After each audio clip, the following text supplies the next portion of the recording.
Good morning. My name is Mary Leonard, Chair of the Department of Pediatrics. Delighted to welcome you to Pediatric Grand Rounds. Today's session is our annual Red Book vaccine update. I cannot imagine a more important or timely topic. And I know Bonnie will touch upon many different aspects of vaccines. Just want to make sure everybody gets the code on the left, the text code for CME credit, and it is unique each week. So make a note of that and we'll put it in the chat as well. And then call your attention. We have a few more grand rounds as we sort of wind down the academic year. Very importantly is Sahel Hussein, who I'm sure you know is our chief of the division of GI, gastroenterology, hepatology, and nutrition, is going to be presenting his research on cracking the code on asparaginase-associated pancreatitis. And then the following, very important, I hope everybody's marked their calendar, is our 4th annual Diversity and Inclusion Forum, and Diane Chin from the Stanford Law School is going to be speaking, and we'll say a bit more about that in a minute. Next slide. Okay, and then the COVID-19 in Children seminar series, which has just been extraordinary, a resource for our entire community. This next one on May 13th is going to be an open forum with Bonnie and with Roshni Matthews, Clinical Associate Professor in Pediatric Infectious Diseases. And make a note here to submit your questions for the open forum. Learn more on the website. Next slide. And then, of course, the Diversity and Inclusion Forum, again, I just wanted to point out that Diane Chin is our keynote speaker, and she is the acting director of the Stanford Center for Racial Justice in the Stanford Law School. So really exciting and a wonderful program.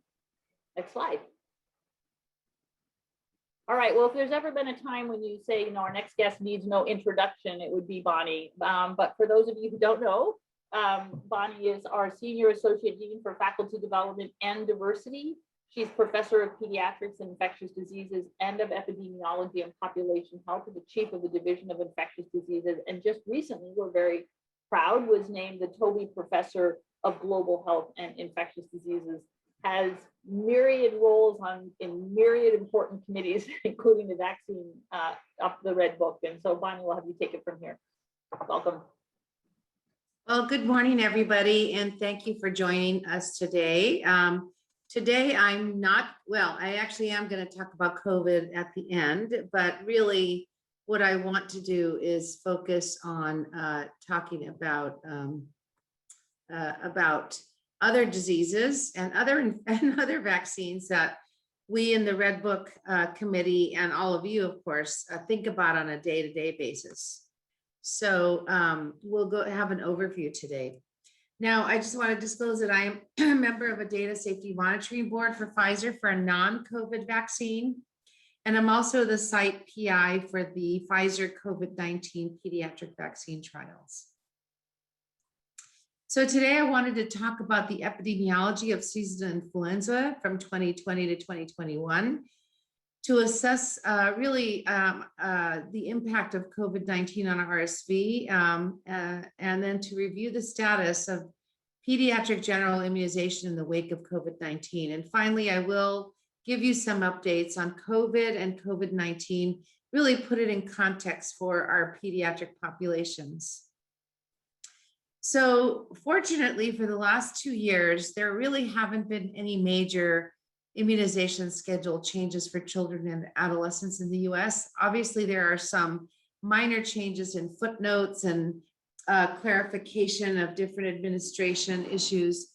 And you can find the full schedules at the link here below. It's at the cdc.gov/vaccines website. And you can actually download copies of the vaccine, et cetera. So there's a lot of access there. Again, as I said, no major changes. Now, I want to start by talking about influenza, and because I know we didn't have a big season this year, and I'll talk a little bit about that, but I want you to remember that this is our original pandemic in the US. We know that we're going to have a pandemic influenza every single year. So we already have experience with a pandemic that kills thousands of people every year. In the US, it's estimated since 2010 alone, so only in the last 11 years or so, between 12,000 and almost 80,000 deaths in the US, 140,000 to almost 1 million hospitalizations, with about 9 to 50 million cases overall. And this new graphic here on the right demonstrates that when you look at the burden of influenza, you can see it pushed out graphically over the years, and you can see that it bounces around a bit depending on the serotype prevalence that is circulating at the time. That is it an H1N1 year, an H3N2 year, or a B year? And so you can see at the red at the top of the triangles is deaths, and then hospitalizations. The yellow at the very top are deaths, and then but the burden of disease is substantial, and it's just at a societal level that's quite important.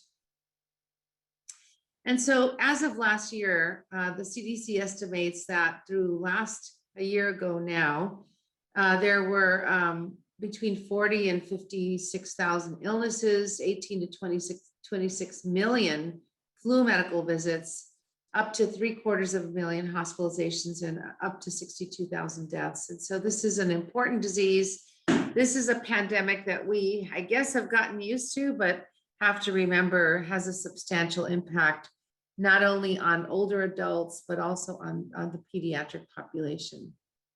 So this year has been really interesting, as you all know. So on the left, you can see influenza positive tests reported to the CDC for the 2019 to 2020 season. And you can see that it was a strange year in the sense that it was a mixed serotype year. So early on, it was primarily a serotype B year, and then it turned into a serotype A year.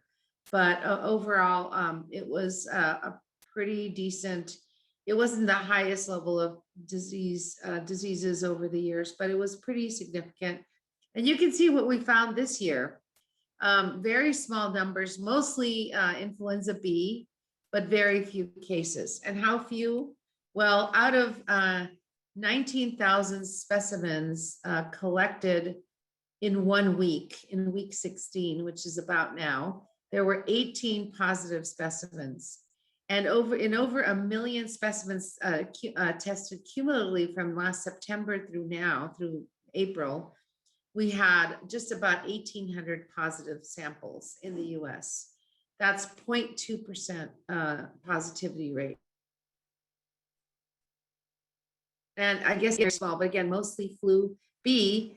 But again, it could have been a flu B, then combined flu A year. And so we don't really understand what this means. So for example, if we are mitigating against flu and mitigating against RSV, then why aren't we seeing decreased numbers of COVID-19 as well? And we think that COVID-19 is likely more transmissible, but it's also likely that there are some interactions among viruses that we just don't understand yet. There are some data from some Princeton epidemiologists who've really modeled disease interactions over time, and they seem to think that some viruses, some respiratory viruses interact with one another. And if you see a rise in one class of viruses, it seems to be associated with a reduction in others. So we don't know why, but this is what our season is today. More importantly, what does this mean overall? And you can see here on the left, the percentage of what we call ILI, or influenza-like visits, reported in outpatient surveillance sites. It's called the ILI net, or influenza-like illness surveillance network.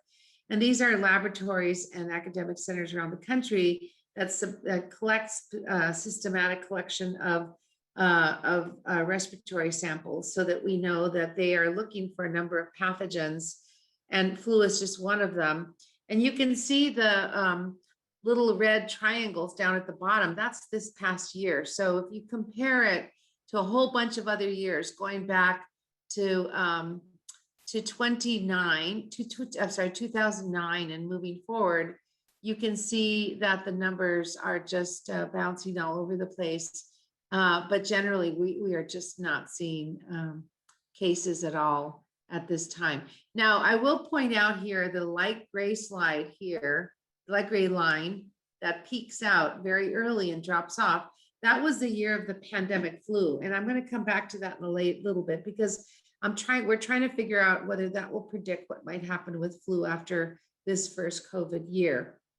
On the right-hand side, you can see for 2019 to 2020 here at the beginning, and then later on our current flu year, you can see by age group, 0 to 4-year-olds still have the high, even though the numbers are small, they still have the highest proportion of ILI or influenza-like illness reported compared to every other age group in the United States. And so you see there was a big drop off, and then it jumped up a bit.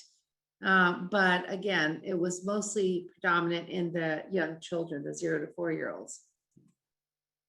And if you look at pneumonia, influenza, and COVID-19 mortality from the National Center for Health Statistics and Mortality Surveillance, you can see here over the years, so this is 2017, 18, 19, and 20, you can see that we did have a big peak of mortality, but remember, this isn't just pneumonia and flu, this is also COVID-19. So most of this big peak here is, COVID-19 that you see on the right. And then when we look at pediatric deaths, we had one pediatric death from influenza this year. So it was sad to say that we did have a death, but at least we didn't see the numbers that we have been seeing recently. With last year having almost record highs, we had 189 deaths from influenza last year in children. Now, again, when I talk about what might we expect, this is actually a slide that I pulled out from my old records, so it's not really well labeled, but this is from back in 2009. Some of you may remember that we had the pandemic H1N1 influenza first appear. It was an H1N1 strain, and very similar genetically to the 1918 influenza. And you can see that what happened that year is we had a very, very slow influenza season. This is winter of 2009, and then you saw a big peak here, and then it started to drop off over 2010. And here's a better way of seeing it. So this is basically the end of this is the 2009 pandemic year, and you see that it really peaked out late in the year, and then it really dropped off.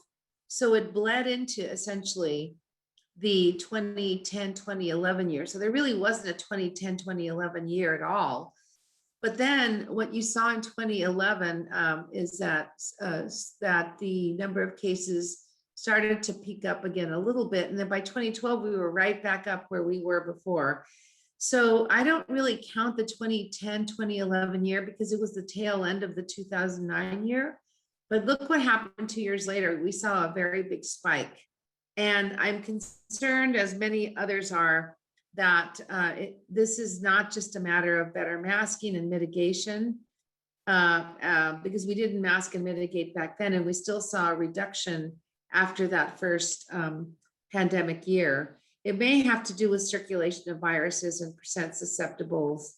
So some of us are quite concerned that this year we were spared, but perhaps next year we will see a large spike in influenza cases, that meaning the 2021-2022 influenza year. So this coming fall. So I wouldn't stop vaccinating. And I think people are, we want to make sure people continue to vaccinate. And we know we had very high numbers of vaccination this year.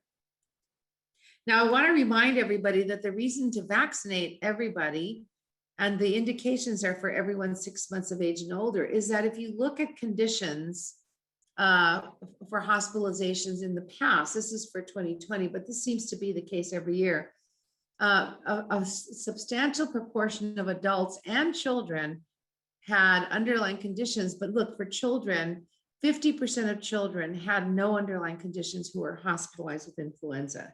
So for children, we have to be especially careful because we can't predict which child who may be healthy may be at risk for flu. So we might have a chance to talk a little bit more about that later, but I just want you, the high points here is that we had a low flu season, which I think you all know.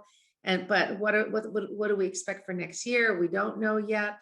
The Southern Hemisphere isn't giving us a whole lot of indications, and their season generally starts 6 months before ours. But at the same time, based on what we saw with pandemic flu, it's possible that we could see a surge in cases in the next year or certainly the year after. So let's talk a little bit about RSV. And again, I won't have any hypotheses to share with you here, but I want to show you the data because it's quite striking. And for many of you in the community, you may have seen this already. This is data from CDC looking at RSV national trends from the National Respiratory Virus Surveillance, Sentinel Surveillance System, or NREVSS. And you can see that overall for this last year, starting last May and moving into this year, so it's a whole year's worth of data, we saw about 2 to 3% positive testing, so very low testing rates. But look at April. April really shot up. And if this is percent positive, so at least you get a denominator. This is actual raw numbers of cases. Oops. And you can see here that they're jumping up. And we saw a big drop off. Oh, I'm so sorry. We saw a drop off here at the very end, but that's only because the last week's cases have not yet been fully reported. So we're seeing not only an increase in RSV, but it's way off base in terms of seasonality. So a lot of people have asked us at the Red Book Committee or the Committee on Infectious Diseases, what are we going to recommend around palivizumab for next year? And I don't think we should make any changes at this point. We should be vigilant because we don't know that RSV is going to disappear in the second season. We obviously don't know why. As I mentioned before, it's possible that mitigation helped reduce disease, but it's also possible that there were interactions between viruses that seem to suppress one virus over another. And there is some evidence for that, although it's not great evidence. So we're seeing an off year here, and we'll see whether RSV continues throughout the summer, spring and summer, or whether it drops off. And more importantly, what happens during winter season. Now, I also wanted to share with you another slide demonstrating RSV positivity rates across the country. And you can see that it's hard to see the y-axis, but the percentages aren't super high. They're up at about 10% at the highest. But you can see that up in the southern United States region, they just started their peak, and that generally tends to happen in that part of the country. But then if you look at the northeastern United States census region, so you see that it's kind of bounced around all year long. In the Midwest, it bounced around a little bit, but not as much as the Northeast. And certainly overall, detections really went up over time.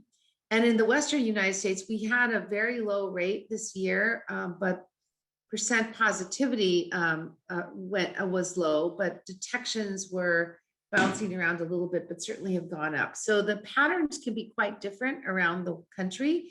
I didn't have room to put in Florida. Florida always puts itself separately because their season starts later and it tends to last a little bit longer. And the numbers seem to be somewhat they look more like like a combination of the Southern and the Western data. So they're definitely seeing a spike as well, but it seems to have started late. So you're all probably starting to deal with some RSV.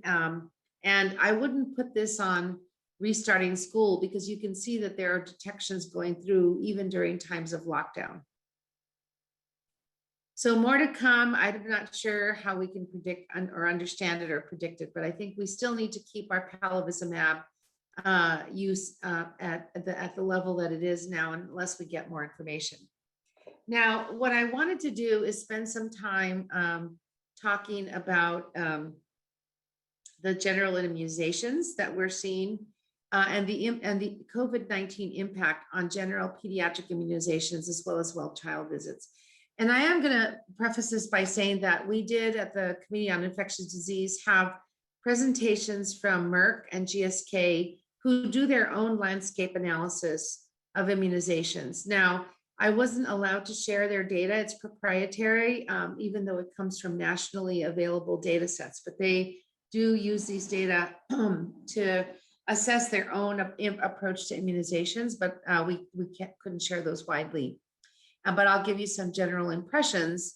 The CDC, however, did share their data for us on public immunizations. And the reason I bring it up is that the industry data tends to focus on private claims for immunizations, whereas obviously VFC really records data on public immunizations. And there will be a little bit of a discrepancy there. So we know that there is a need for catch-up in vaccinations as we plan for a safe return to in-person schooling. We know that many school-age children miss their recommended vaccines. I'll show you those data over the last year due to disruptions associated with COVID-19. And I can't show you these data. These came from some private industry data, but the gaps are particularly concerning, obviously, for measles, and that because measles is such a high R0 that we worry that any disruption in high-level coverage for measles could lead to outbreaks in the U.S. In addition, we are seeing some gaps in all age groups, but especially in 11 to 12-year-olds, the age group that we have the hardest time vaccinated anyway, but we really saw a bigger drops in that age group anyway, anywhere from 11 to 23% reductions over the year. So in addition, schools may not have focused on compliance with school vaccination requirements in this pandemic year. And again, this is an older slide. We don't know if or when a COVID vaccine will be available, but we want the children to already be caught up on their other recommended vaccines, or at least not have a barrier to their other vaccines. So we can't really be worrying so much about whether the vaccines are co-administered or whether the interval is appropriate, because we want everybody to get caught up on all their vaccines as well as to get the COVID-19 vaccines. So this is a slide from the CDC, from Melinda Wharton, one of my good friends there. And actually, she and I trained in the same class together, and she stayed on and now is director of vaccines for CDC. So in the blue, you can see the VFC, the Vaccines for Children claims from the year before the pandemic, and you can see in orange the claims for the pandemic year. And you can see in most instances, the claims, especially early in the year, the claims had really dropped off, but they're starting to catch up a bit. Overall, however, we're still somewhat behind in claims, meaning in vaccinations for children that are qualified for VFC. And I can just say that if you look at the private data, it looks a little bit better, but there's still a deficit. And there's a deficit, especially among 11 to 12-year-olds. So you see here the deficit, and this is the top line is all vaccines except for influenza, and the bottom line is measles vaccine. So you can see that we're still a minus. We're down by 1.5 million doses in the US for children for measles for measles containing vaccines, either MMR or MMRV. And overall orders, other than flu, are down by 11.3 million doses. And this is compared to the year before. That's really concerning. That means that there are quite a number of children who have not caught up with all of their vaccines, and particularly with the MMR, with the measles vaccine. And there are other data, as I mentioned to you, which I can't show you, that the recovery actually is quite good in the 0 to 1-year-olds. But if you look at children older, it tends to drop off. And especially at 11 to 12-year-olds, the data look like we're still down by about 23%. So we are worried about kids getting those vaccines. And it's particularly sad because this year, there were studies reporting major reductions, even now in HPV infections among vaccinated individuals. So these vaccines are really making a dent in HPV-related infections, and this comes at a time when we're seeing a reduction in those vaccines being utilized.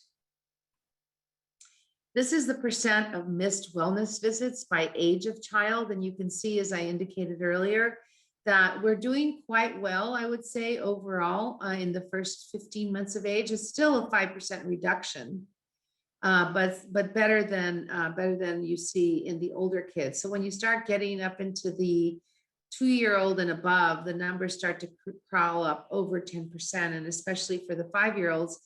And we're seeing the same with the 11 to 12-year-olds as well.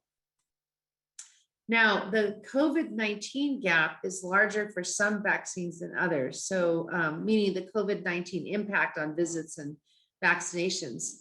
So many vaccines were primarily given to younger age children. And those, so therefore there are smaller gaps than those given to older adults. So for example, if you look overall, rotavirus vaccine is only down about 5%, PCV13 is down 8%, and DTaP vaccines as well are down about 9%. But if you look at Tdap, HPV, and meningococcal conjugates, which are primarily those given to adolescents, they're down 15 to almost 20%. And again, the measles vaccines to me are very concerning because of the high R naught of measles disease. And then influenza vaccine coverage among children is lower than last season, and disparities among race and ethnicity, I think you can see there, are really standing out again. And so I think we have to, again, redouble our efforts. And I know all of you are working very hard to try to get your vaccines to your patients, but really the messaging needs to get out. And I have to say, frankly, that the American Academy of Pediatrics is awaiting what happens with the COVID vaccines. And we have been told by CDC, and we are independent from ACIP, by the way, regarding this, that if co-administration is going to be an obstacle, that is co-administration of COVID-19, that pediatric vaccines, general pediatric vaccines, should be given. I don't think there should be a preference one way or the other. But for example, if a child comes into the office for their routine vaccines and they've just recently gotten the COVID vaccine, they should still get their general vaccines. And we have been given the green light from FDA and CDC. We let them know that that was a concern, and they said they did not have any concerns with us making that statement. Now, we haven't published that statement yet, and it hasn't been approved by the executive board of the American Academy of Pediatrics. We're waiting for the ACIP to make their recommendations, and we're hoping that the ACIP will go along with those recommendations, because this is what's best for children. We need to make sure that they are protected not only against COVID, but against other diseases as well. And then finally, if you see the discrepancies around missed wellness visits in middle upper income households, we're not even talking about socioeconomic disparities. There are also racial and ethnic disparities. You can see that the missed visits are higher, even in upper middle class or middle upper middle class Black and Latinx populations compared to white populations.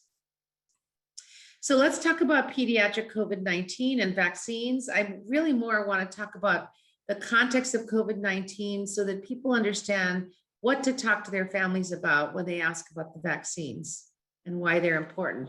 We'll talk a bit about the current burden and vaccine landscape, the mortality of COVID-19 in children compared to other vaccine preventable diseases and compared to all-cause mortality, and then a little bit about bioethics and AAP letters supporting COVID-19 vaccines in children, and then some issues around health disparities and herd immunity. So overall, the worldwide number of persons who have received COVID-19 vaccines is almost 1 billion people. We've probably already crossed that because this was data from almost a month ago. And the number of children under 16, really other than clinical trials, is 0. We need to catch up, and I really have full faith in our pediatricians who will be on the forefront of vaccinating children. And We fully expect to see data from Pfizer next week, presented around potential for emergency use authorization. And then there will also be, I understand this morning that Moderna will be putting their data together for the 12 to 17-year-olds, probably in the next few weeks as well. And I expect those data will look very good. We'll talk about that in a bit. So this again is, if you look for a whole year, and remember March was the 1-year anniversary of the World Health Organization declaring that there was a pandemic in the US. So over that year, and you can actually get these data from the AAP website at aap.org. They are the only website in the country that I know of that actually specifically pulls out COVID-19 burden of disease in children. So there is nowhere else you'll find that data. It's right at the front of the website. You can click on a link and get a report. So, excuse me, I have allergies. As of last March, there were over 3.6 million children with COVID-19. And actually what's really interesting here is that data was reflected 13.6% of all US cases being pediatric. Since then, so 2 months later, we're at 24%. So almost 22.4%. So almost a quarter of all the cases of COVID in the country are children. And that makes sense because over time, you're just going to see cumulative numbers of cases. Hospitalizations have been significant, and we're now seeing somewhere between 300 and 600 deaths in the US, depending on how you calculate them in children. And there's a COVE-KID project, and you can see the link there at the bottom. Again, they have a very different way of calculating the deaths, and they think there are closer to 600 cases. So somewhere between 300 and 600. And the reason that's important is I want to put that in context of other vaccine preventable diseases. Let me just briefly review the vaccine landscape. I don't want to spend too much time on this because we're going to get more data next week. But as you all know, Pfizer has filed, Pfizer actually has a vaccine approved for 16 and older, but they have filed with the EU, with the FDA 3 weeks ago, 3.5 weeks ago now, all their data on 12 to 15-year-olds. I've seen the data under a non-disclosure agreement. I can't talk about it, but it looks good enough to go forward to FDA for final review. And it looks like the ACIP will also be reviewing the data next Wednesday. And we will be reviewing it here in California to see how we want to roll out these vaccines. But certainly it's possible that we'll have a 12 to 15-year-old indication for Pfizer by next week. Now, just so you all know, we are doing trials here at Stanford with the Pfizer vaccine in younger children under 12. We're doing phase 1 studies or dose finding studies in 6-month-old to 2-year-olds and 2-year-old to 5-year-olds. And we expect to be starting a phase 3 trial of 5 to 12-year-olds in the next few weeks. Now, we also know that Moderna today announced that they have data for, as I said earlier, 12 to 17-year-olds. We don't know when they're going to submit their data to the FDA, but it will be very soon. And that makes sense because their clinical trial started just about a month after Pfizer. So this is about right because they would likely submit their data about a month after Pfizer submitted their data. And their fully enrolled teen COVE study ended this week. They finished enrollment this week and they are ready to submit. So we'll have to see what happens with that. And according to them, their data demonstrate a 90% efficacy. And according to Pfizer, their data demonstrate 100% efficacy. That was published at least on a press release. I don't know the exact numbers for Moderna, but for Pfizer, they said there were 10 cases of COVID in placebo versus 0 cases in vaccine recipients. And then the other vaccines are also, manufacturers are also looking at, here, if you look at adolescents and younger children, they're starting to look at different age groups in different parts of the world. So I want to focus now on this issue of COVID and other selected vaccine preventable diseases, because I think this is a really important point, and we have to put this in context. So if you look at the annual deaths in children from meningococcus, there are 16 children who die every year from meningococcus. From pneumococcus, it's 32. Influenza, 100 to 196. Rotavirus, 20 to 60. And this is before vaccination. And RSV that doesn't have a vaccine, 42 to 121. Now, remember, we're talking about 297 or even as high as maybe 600 deaths in children from COVID. So when people say, well, children aren't really affected by COVID, well, you just saw the hospitalization data yourself, and you see what the deaths are from COVID compared to other vaccine preventable diseases. So clearly we are seeing an impact in children. Now, further, if you look at varicella, rubella, hepatitis A, Hib, and polio, again, we're seeing more deaths and hospitalizations from COVID than we did from some of these other diseases in the US. Now, this is data looking at all-cause mortality, and I think people are underwhelmed, especially if they're not pediatricians, that by the data from children. Well, there are only 3 million children infected. There's only 300 to 800, 600 deaths compared to the hundreds of thousands of cases of deaths and millions of cases in adults. But children don't have high death rates. So if you look at the overall death rates in the US, sorry, I have trouble with my cursor. This is CDC Wonder data, and you can see that if you look at the 15 leading causes of death in children, the highest is, conditions in the perinatal period at 10,000, accidents at 7,000, congenital malformations at 5,000, et cetera. If you go down to the 10th cause of death, it's chronic lower respiratory disease at 259. That was 2019. We've already exceeded that with COVID. So you could say that COVID could rank as one of the top 10 leading causes of death if you use CDC Wonder data. Now, if you want to look at the data, looking at it from overall cause mortality from larger vital statistics data sets, this is an article from New England Journal from 2 years ago. You can see that all cause mortality for children is about 20,000 here up at the top. And if you look at the different causes, you can come down here to fire or burns, which is 340 kids. And that's the 10th highest cause of death. And we've already exceeded that, we think, for COVID. So again, if you look at two different data sets, two different ways of calculating mortality in children overall, COVID is in the top 10. So when we talk to people who say, well, it's not an important cause of death or disease in children, why should we be vaccinating them? First of all, if we can prevent deaths in children, we should do it. If a vaccine is safe and effective, we should be considering it. And if a disease is in the top 10 causes of death and you can prevent it, then you should do it. Now, when we look at bioethics, this is a paper from the AAP talking about enrolling minors in COVID-19 trials from a group of bioethicists and attorneys. And what they say is enrolling minors beginning with older, healthy adolescents after there is sufficient evidence of safety in adults addresses concerns over exposing children to excessive research risks.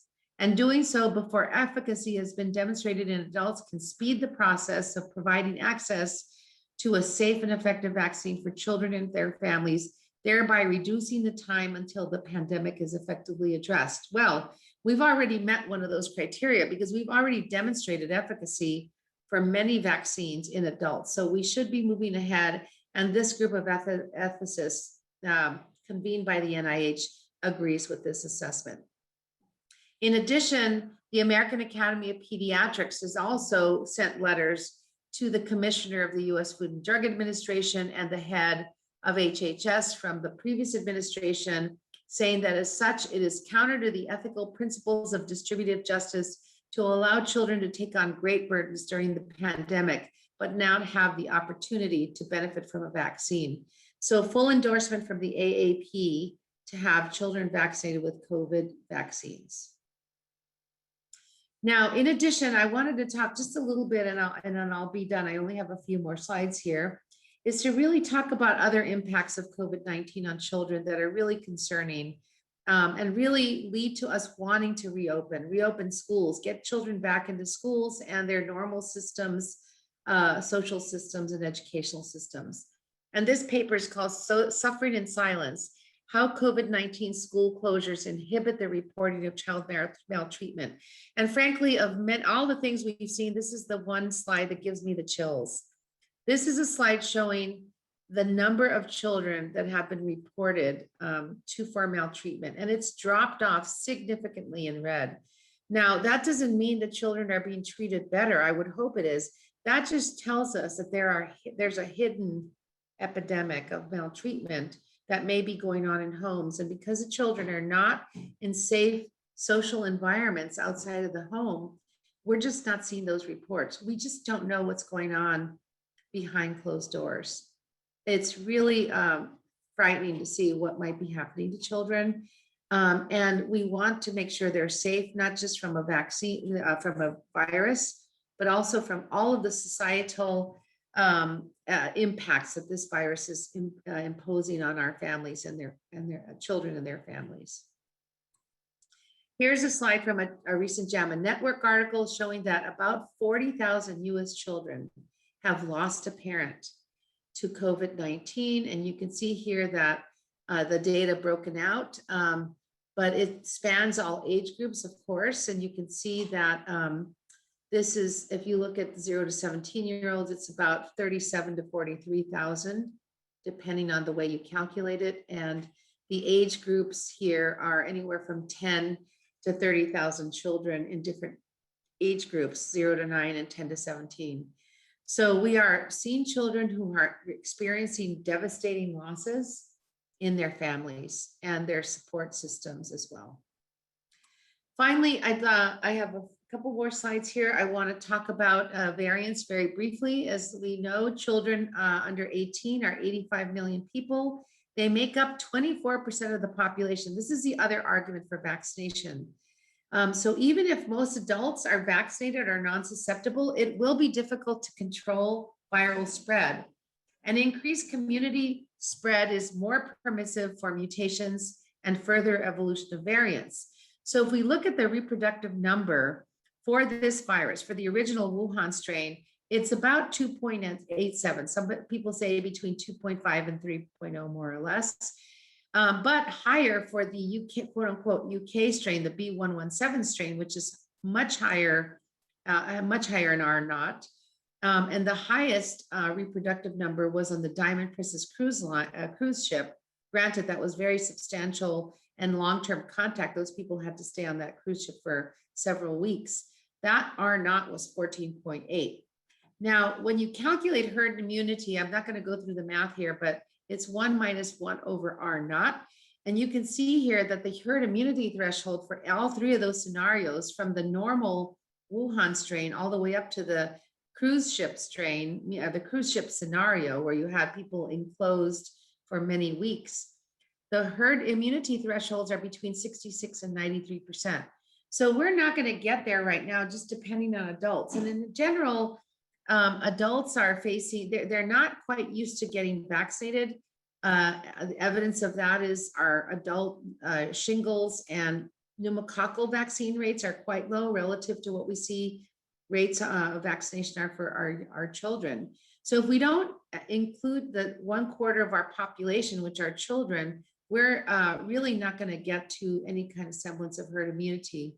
So this is a population-based argument, but also, as you saw before, there is an individual health perspective for the children. So we're not just doing this to help the general community. That is one part of it, but we also know that this is important for children themselves.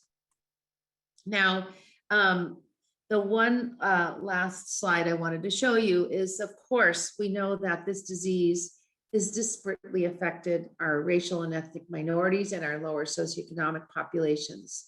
So we know that the US population as a whole is 31% Black or Latinx, but pediatric COVID deaths make up 55% of the cases. So this has been a tremendous impact on not only the social and economic well-being of our children, but only directly on their deaths, and especially among those most vulnerable. And we know that this Cove Kid project, which again, there's a link at the bottom, provides deaths per million. And we see that Hispanic, Latinx, and Black children are 2.5 to 3 times more likely to die compared to white children from this disease. So there are many compelling reasons to make sure that we get sustainable information out to our families. I know that all of you are great at communicating with your families. The AAP and others will put out really important and safe and well-written resources and information and toolkits for you as well as for the families that you care for. So this is just my list of general references that I use for all my talks, because this is where you can get all of the up-to-date information on vaccines, cdc.gov, of course, aap.org, the American Academy of Family Physicians, and others. So I'll stop there, and thanks for your attention. Thanks, Bonnie. Okay, we have some questions, and I think you can see them too now since you're not showing your slides, but so I'll go to one we got right at the beginning of the hour. Off-label prescribing in pediatrics is frequent. We have great COVID-19 vaccines with supply higher than demand. Why shouldn't we prescribe them now to younger children in time to achieve high antibody levels by the summer day camp and travel season?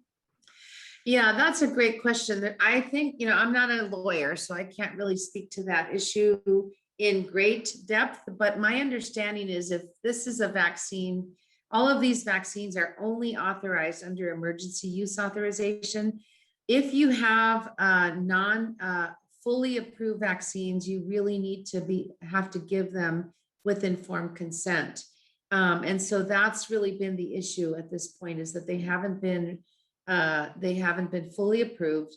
And in the kids that they have, we have no indications yet. As next week, we will have data on 12 to 15-year-olds, but you can give the Pfizer vaccine to 16-year-olds, but it's under EUA. And then the next question, of course, is then when will the manufacturers start applying for full approval? And my understanding is that by this fall, the companies will be applying for full approval. At that point, you can give vaccines that way, because they will be fully approved. Now, remember, there are insurance issues and payment issues if you do that, because if you give a vaccine outside of an indication, we don't know whether legislation will be different by then, but for other vaccines, if they're not indicated, the person may have to pay out of pocket. Okay, yeah, no, thank you. And then if you want to get kids caught up on the routine vaccinations, offer COVID-19 vaccine to them, and parents will be to path to your office. What I was going to ask in follow up to this statement that parents will be to path, what do we know about vaccine hesitancy as relates to children? Yeah, it's interesting. I think it's really a bubble. There was a really interesting New York Times article, and I actually don't read the paper anymore. I just read it off my phone, and the graphics are actually better on the online version. But you can actually type in your address and find out how many political parties live in your neighborhood. And the only reason I bring it up is there was a study a couple of weeks ago showing that the only predictor of vaccine hesitancy is what party you're from. I won't say which or how, but basically party is the one predictor of vaccine hesitancy. And that's really unfortunate. This is not a political issue. This is a health issue and a public health issue. So the point is that we have great opportunities in the Bay Area. We know that the vaccination rate in Alameda County and Santa Clara County, which are the biggest counties, is very high. We have at least one dose in 70% of the populations in both of those counties. And if you look at our zip codes here around Stanford, I think it's about 99%. So we are in a bubble, but I was just talking to a friend who used to work at Merck, who now lives over in the main line in Philadelphia, which again is a pretty Tony neighborhood. And I thought, oh, you guys are probably doing well. She said, oh no. She said, we're 50% uptake right now. So I think the issue is that we think that when you live in a particular bubble, you think that other people think the same way. However, the AAP membership has been very pro-vaccine. So I know that our pediatric providers in general are extremely supportive. You rarely hear any pediatric member of the academy speak against the vaccines and the process that we've gone through. So there wasn't a survey that was just released, and I don't remember the exact numbers, but it was released around parents, and about 30% of parents or so said that they would immediately vaccinate their kids. Another 20% or so said they would wait to see what other parents were doing and how it went.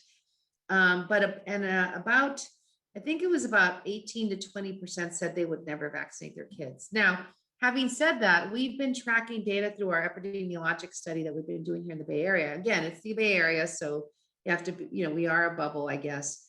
And we looked at people, adults, healthcare workers and non-healthcare workers who said that they would never get the vaccine or who wouldn't get the vaccine.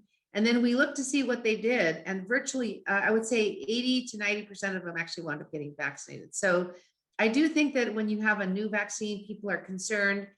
This is where you as pediatricians can really get the message out to your families, because the biggest concern is it's going to alter their DNA, which is zero. There's no evidence. It's not true. mRNA disintegrates as soon as the spike protein is translated off of it. There's also the usual comment, which comes up with just about every vaccine, that the children will become infertile. That comes up with HPV all the time and other vaccines. That's not true.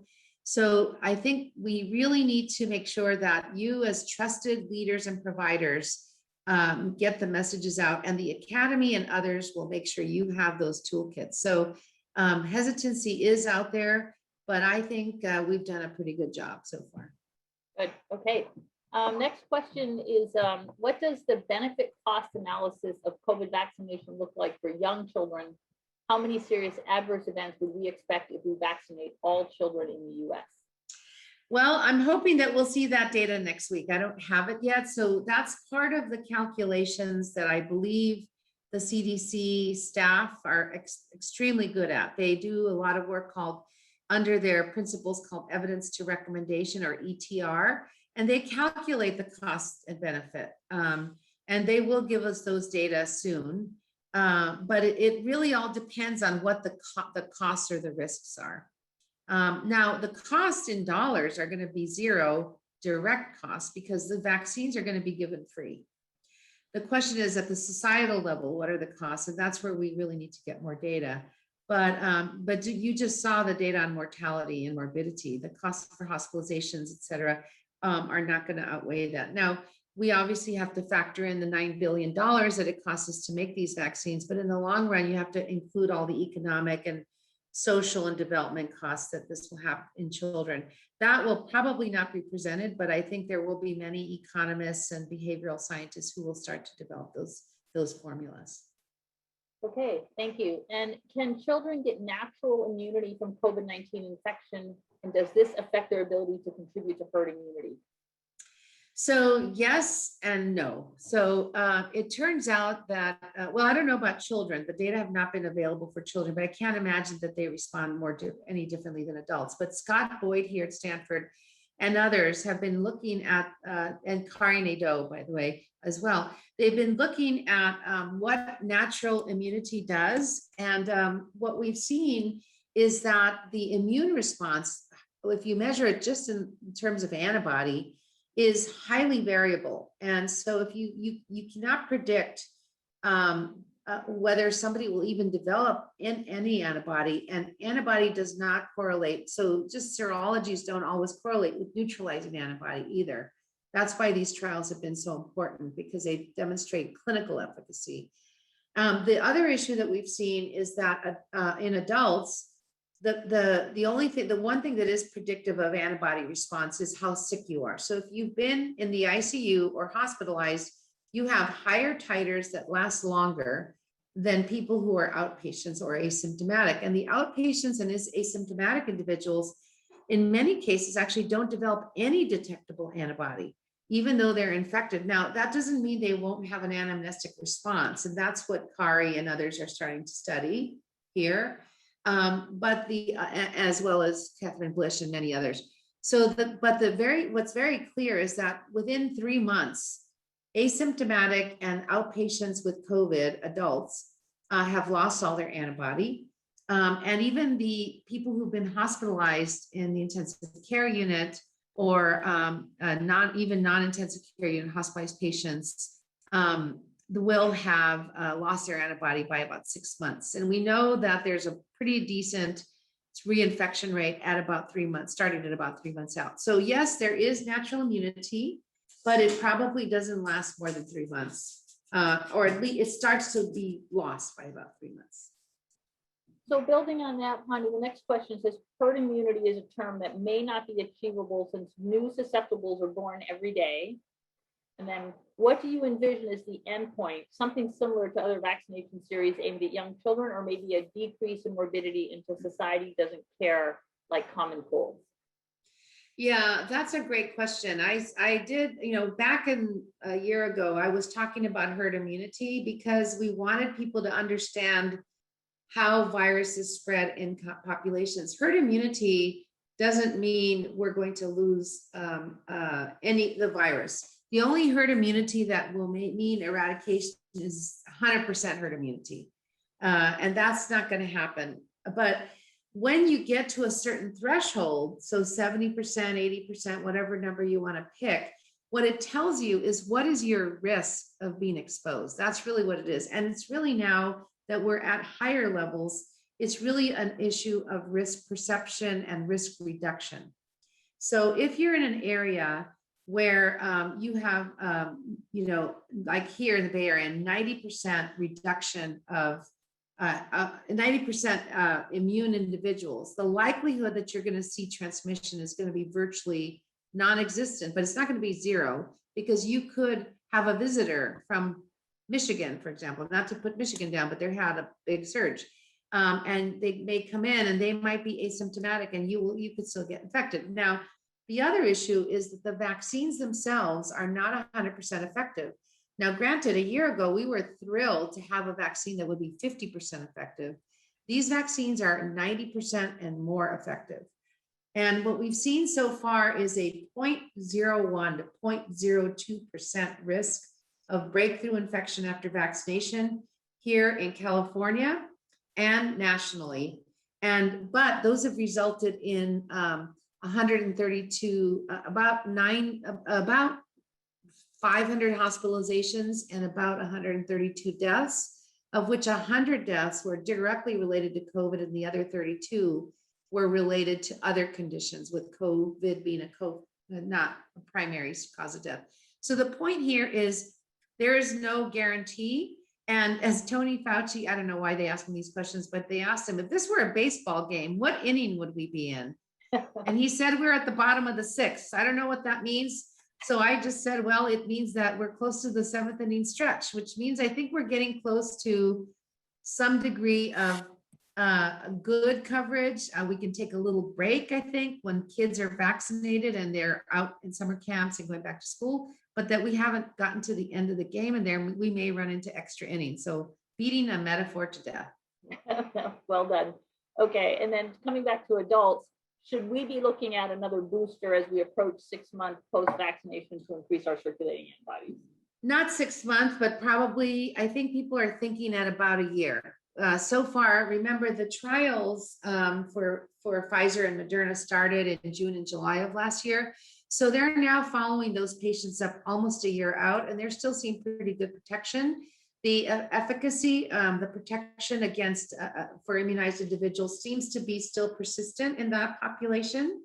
So it's possible, though, that beyond a year, we might start to lose immunity. And I know both Pfizer and Moderna are already working on boosters for the conventional strain as well as for variants. And I didn't really talk much about the variant issue before, but certainly we need the vaccine levels to go up because we need to reduce variants. If variants pop into the picture, then that changes the whole calculation around risk and quote unquote herd immunity.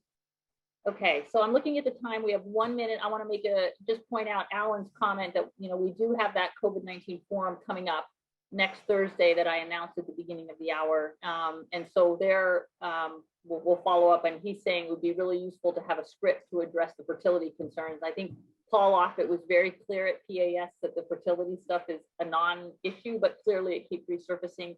Bonnie, people want to know how their patients can join a trial. And I know Yeah.